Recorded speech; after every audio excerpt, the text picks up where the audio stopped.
Te invitamos a unirte a la comunidad de En Perspectiva. Podrás acceder a beneficios exclusivos, vivos para intercambiar con Emiliano, Romina e integrantes del equipo. Newsletters especiales. Bonificaciones en productos y servicios. Y sobre todo, estarás apoyando nuestro periodismo profesional e independiente.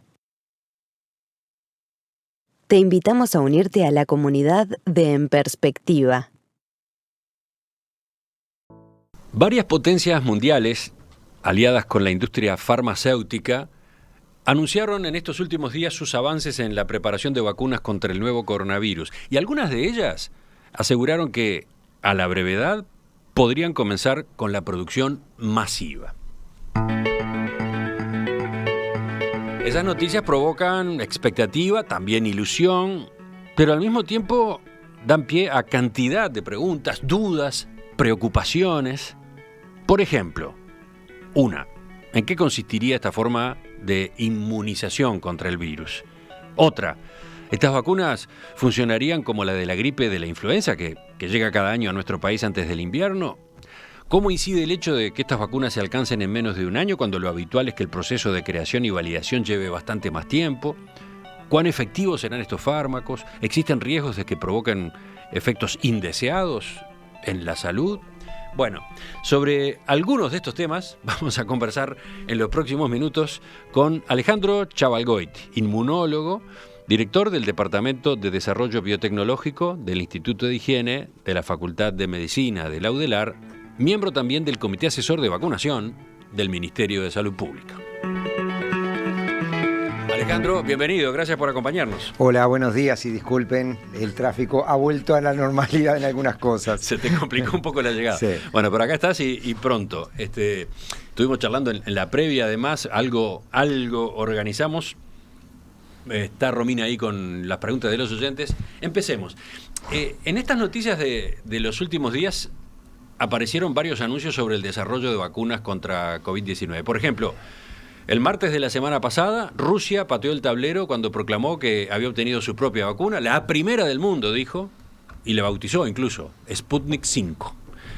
Este lunes, China informó que la biofarmacéutica CanSino Biologics y el Instituto de Biotecnología de Pekín habían patentado una fórmula de vacuna contra COVID-19. Y podría seguir, ¿no? Sí. ¿Cómo tomás anuncios como estos? Bueno, a ver, voy a tratar de no repetir lo que venimos diciendo, pero tratando de aclarar. Es claro que el desarrollo de la vacuna de COVID contra el SARS-CoV-2 se está haciendo a velocidades sin precedentes. Nunca antes el mundo había desarrollado una vacuna tan rápido como esta. O avanzado tan rápido hacia la vacuna, porque todavía, estrictamente hablando, no hay ninguna en el mercado. Eso es el resultado de un montón de procesos que lo iremos conversando en la medida que sea de interés. Pero lo que es claro es que al momento, yo estaba mirando, ayer te comentaba en la previa, de que hay un anuncio de medios económicos que hablan de 28 proyectos de vacunas en juego. Anoten, 28. 28, hay más, pero 28 que tienen un grado de financiación importante y que están en distintas etapas de avance, casi todas completadas el fase 1, terminando en fase 2 y quizás entrando en fase 3, muchas ya en fase 3.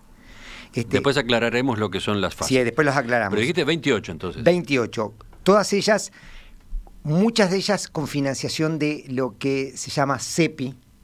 CEPI es un organismo creado en Davos en 2017. Vamos a subrayar esto también porque me parece que la gente, o nosotros mismos, no lo tenemos claro. ¿Qué es esto de CEPI?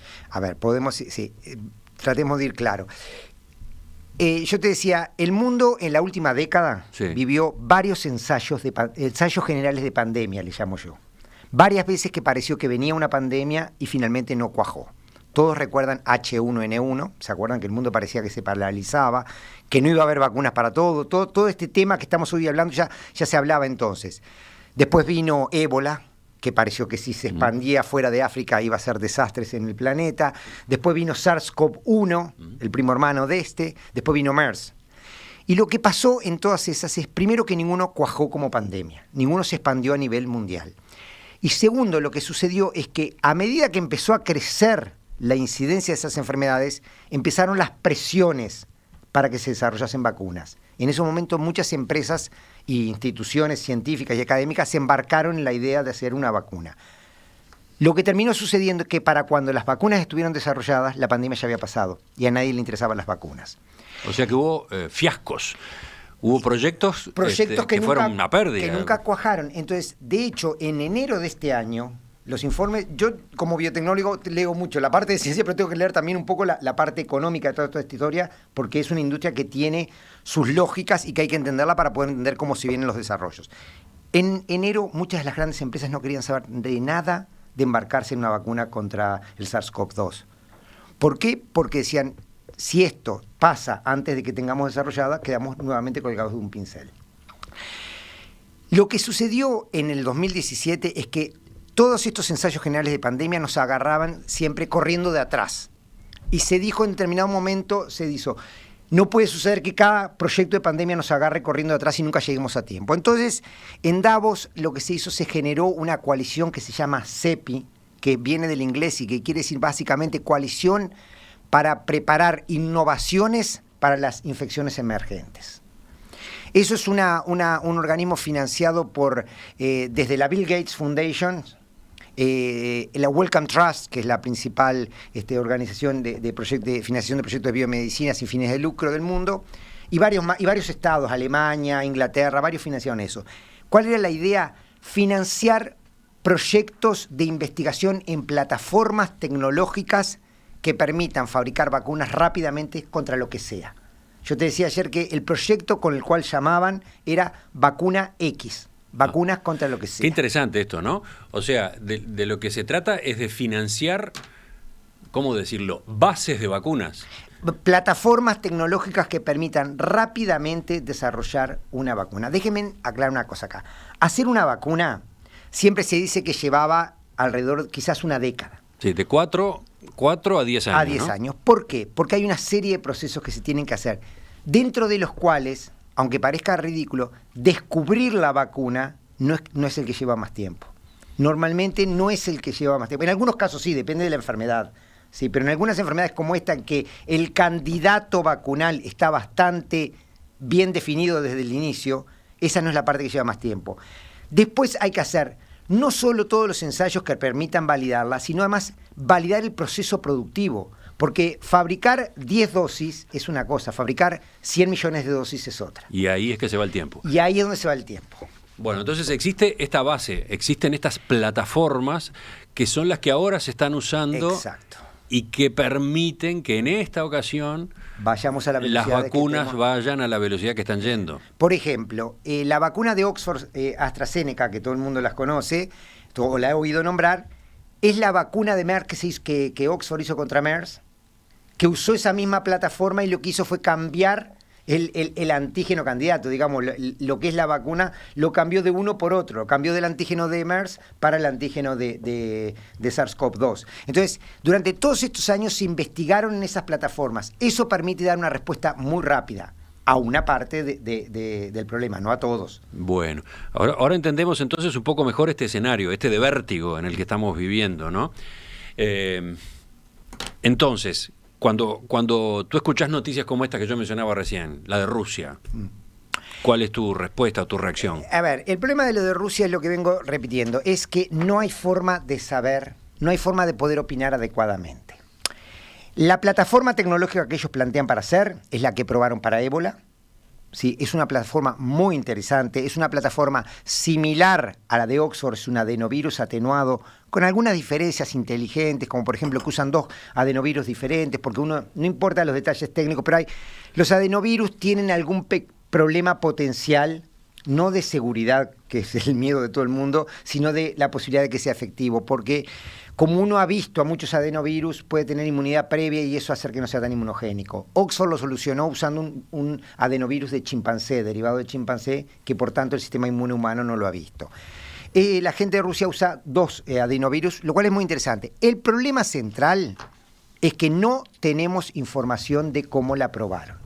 La información que dieron es que la probaron en 38 personas. Incluso una hija de Putin. Claro, lo cual es propio... anecdótico, no aporta nada desde el punto de vista científico, es anecdótico y llena la prensa, pero no más que eso. El tema es que 38 personas es un fase 1, es el inicio de los inicios de las pruebas clínicas en humanos. Y además, sobre esas 38 no se dio información. Entonces, todo este tema, el sistema, yo digo siempre, el sistema científico en el último siglo se blindó contra los posibles, chantadas es la palabra, contra las posibles informaciones no precisas, con lo que se llama el sistema de evaluación de pares. Cuando yo hago una investigación, lo que intento es publicarla, y cuando la publico, se manda a expertos que me la revisan y me la critican. Me dicen qué tengo que modificarle, me dicen qué no les convence, y por ejemplo ahora una de las cosas que se importa mucho, que nos criticamos mutuamente mucho, es la posibilidad de reproducir, que si tú haces una investigación yo la pueda reproducir en mi laboratorio, porque eso demuestra que está bien. Y ese sistema de evaluación de pares hace que la gente, cuando tiene los resultados, los publique. De Rusia no ha salido nada. Ajá. Si no salió porque no lo tienen, o no lo salió por un tema político de que no quieren divulgarlo, no hay forma de saberlo, no tenemos forma de saberlo. Así que entonces la vacuna rusa es un gran signo de interrogación. Es un gran signo de Y interrogación. se insiste en que se salteó etapas. sí, Aparentemente se salteó sin etapas. lugar a dudas, pues si dice que la aprobaron en 38 personas, quiere decir que hicieron a lo máximo un fase 1, no tiene ni un fase 2 ni un fase 3. Bueno, hablemos enseguida de lo que son las fases. Pero antes, si entiendo bien, al momento de hablar de una vacuna hay que pensar en dos factores, su efectividad y su seguridad, ¿no? Sí. Y Vamos. su capacidad de producirse en cantidades suficientes para llegar a la demanda que necesita. Bien, veamos qué es efectividad. Bien.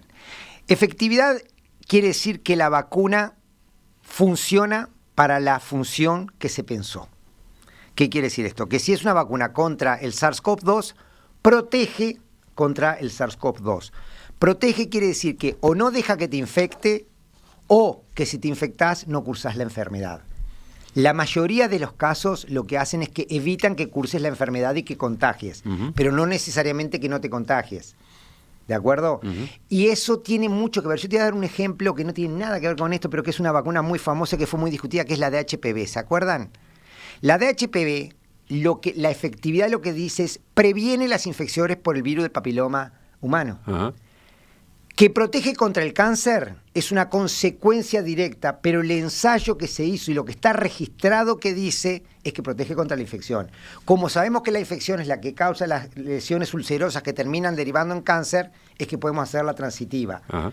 Pero en realidad la efectividad lo que dice es ¿para qué funciona la vacuna? Bien, entonces eso es lo primero que hay que verificar de una vacuna que esté en desarrollo. En realidad es lo último que se verifica. Lo Bueno. primero que se verifica es que es segura. Bueno, ¿y qué es seguridad? Seguridad quiere decir que no produce reacciones adversas. Yo Que te no decía, produce daños al mismo tiempo. Al mismo tiempo. Cuando- Yo te decía que las vacunas se producen en 3 fases clínicas, después hay una cuarta. Pero la primera, sí, que es la fase 1, se hace en unas pocas pacientes y se hace lo que se llama el escalado de dosis. Buscar cuál es la dosis máxima tolerable sin efectos adversos.